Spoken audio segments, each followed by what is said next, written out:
Hello दोस्तों, तो कैसे हैं आप लोग। तो आज के जो हमारे कॉमिक्स यादें का एपिसोड है उसको हम आगे बढ़ाने के पहले आपसे मैं रिक्वेस्ट करूंगा, प्लीज़ हमारे चैनल को सब्सक्राइब कीजिए, इसको लाइक और शेयर कीजिए और आपका प्यार जैसा हमें मिल रहा है वैसे ही इसको और देते रहिए।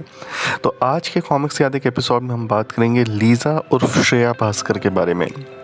सभी लोग जानते हैं कि किंग कॉमिक्स राज कॉमिक्स की ही एक सब्सिडरी रही है, एक सहायक कंपनी रही है और उन्हीं के बैनर तले उन्होंने कहीं कॉमिक्स बनाई है। उसी बैनर में जो एकमात्र हम बात करें फीमेल हीरोइन या फीमेल हीरो थी वो थी लीज़ा। तो लीज़ा के बारे में हम बात करते हैं तो श्रेया भास्कर उर्फ लीज़ा ये एक्चुअली राज कॉमिक्स का जो एक भाग था किंग कॉमिक्स उसकी प्रथम किरदार है असल में, और ये उसकी एक प्रकार से पहली सुपर हीरोइन भी रही है। और इस किरदार का जो पदार्पण हुआ है लीज़ा के नाम से इस कॉमिक्स में, जिसे तरुण कुमार वाही जी ने लिखा था और इसका चित्रांकन विनोद भाटिया जी ने किया था। और इसके कहानी के जो मुख्य पात्र थे, मैक्सिमम पात्र थे, उनका नाम कोई कीट पतंगे कीड़ों से मिलता जुलता था, जैसे खटमल ततैया वगैरह। और सबसे जो एक बुरी बात रही वो ये रही कि 8 से 9 कॉमिक्स के बाद में ही इसकी जो कॉमिक्स थी लीज़ा की आनी बंद हो गई और इस किरदार को राज कॉमिक्स ने अपनी मैगज़ीन फैंग में भी प्रदर्शित किया कॉमिक स्ट्रिप के रूप में, और आगे सरनायक सीरीज़ में भी ये वापसी इसने की।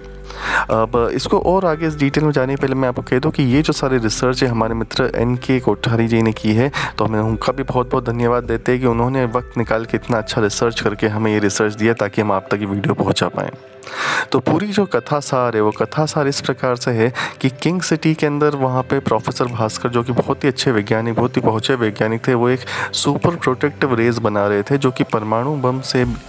भी लोगों को बचा सकती थी या उसकी विनाशकारी जो रेस थी, क्या किरणें थी, उनके प्रभाव को कम कर सकती थी। लेकिन इसके पहले उनका आविष्कार पूरी तरीके से सफल हो पाता, उनको मारने की कोशिश करने के लिए वहाँ पे कुछ गुंडे आ जाते जिसमें मुख्य गुंडा होता है रंगा। तो वो प्रोफेसर को गोली मारता है, उनके सहायक को भी मारता है। तो उस दौरान वहाँ पे एक हादसा होता है जिससे वो जो रेडियो एक्टिव किरणें हैं वो वहाँ पे फैल जाती है और वहाँ पे ही एक कॉकरोच होता है उस रूम में, वो भी उसकी चपेट में आ जाता है और एक छिपकली होती है वो भी उसके चपेट में आ जाती है। तो इसी बीच में वहाँ पे हमें पता पड़ता है कि श्रेया भास्कर जो प्रोफेसर भास्कर की बेटी है वो मार्शल आर्ट्स में बिल्कुल सिद्धस्त होती है और वो अभी एक टूर्नामेंट जीत के खुशी मनाते हुए अपने पिता से मिलने आ रही होती है। तो जब वो वहाँ पे आती है ट्रॉफी लेके तो उसको देखती है रंगा ने उन सबको मार डाला है, तो वो उस समय उससे लड़ने लगती है और उस पर भारी भी पड़ती है। तो रंगा वहाँ से बच के भागने लगता है श्रेया से बच के, और उसी दौरान उसको वहाँ पे वो रेडियो एक्टिव कॉकरोच काट लेता है जिससे रंगा में कॉकरोच की शक्ति आ जाती है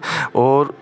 एक रहस्यमय किरण वहाँ पे जैसे ही इस रंगा से टकराती है, रंगा खुद कॉकरोच बन के वहाँ से भाग जाता है। श्रेया इन सब को देख के हक्की बक्की रह जाती है, लेकिन पहले तो अपने घायल पिता को बचाने के लिए वो जाती है, लेकिन वो अपनी आखिरी सांसें लेते होते हैं तो प्रोफेसर भास्कर मरते मरते बताते हैं कि उनका प्रोजेक्ट की जो जानकारी है वो एक फिल्म में है जो कि उसी लैब में ट्यूबलाइट के पीछे छुपी हुई है। तो जब श्रेया उसको ट्यूबलाइट के पीछे पहुँचती है और उस फिल्म को निकालने की कोशिश करती है तो वो छिपकली जिसमें वो रेडियो एक्टिव पावर आ चुकी वो श्रेया को काट लेती है,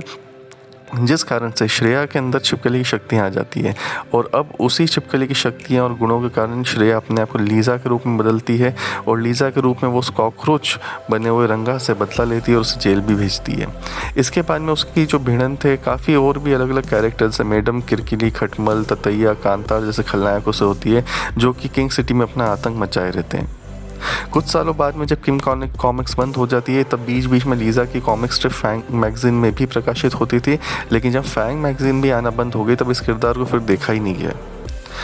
हाल में जब हम देखते हैं कि सरनायक सीरीज़ के ज़रिए राज कॉमिक्स यूनिवर्स का रिबूट हो रहा है तब लीज़ा की भी वापस धमाकेदार एंट्री हुई है किंग कॉमिक्स के साथ में। इवन 1-2 ऐड में हमने देखा है कि लीज़ा का विस्तृत ब्रह्मांड रक्षक दल में भी शामिल होने की संभावना है, क्योंकि पुनरुत्थान सीरीज़ का जो एडवर्टाइजमेंट है उसके ज़रिए ऐसा एक अंदेशा मिलता है। तो हम उम्मीद करते हैं कि राज कॉमिक्स जगत में जो मुख्य नायिका का जो सूखा है, जिसको अभी एकमात्र शक्ति ने संभाल के रखा है, जिसके नाम की अलग से कॉमिक सीरीज़ आती है, तो वो शायद जल्दी पूरा हो। तो ये कुछ मुख्य चीज़ें हैं जो कि हमने लीज़ा के बारे में देखी है। तो मैं आपसे यही कहना चाहूँगा, अगर आपने कॉमिक्स नहीं पढ़ी तो ज़रूर पढ़िए और प्लीज़ हमारे वीडियो को भी लाइक और सब्सक्राइब कीजिए। एक बार फिर से NK कोठारी जी को भी धन्यवाद देना चाहूँगा जिन्होंने हमारे लिए ये आर्टिकल लिखा और ये रिसर्च की। तो दोस्तों जल्दी मिलते हैं एक और वीडियो के साथ। Thank you so much for watching.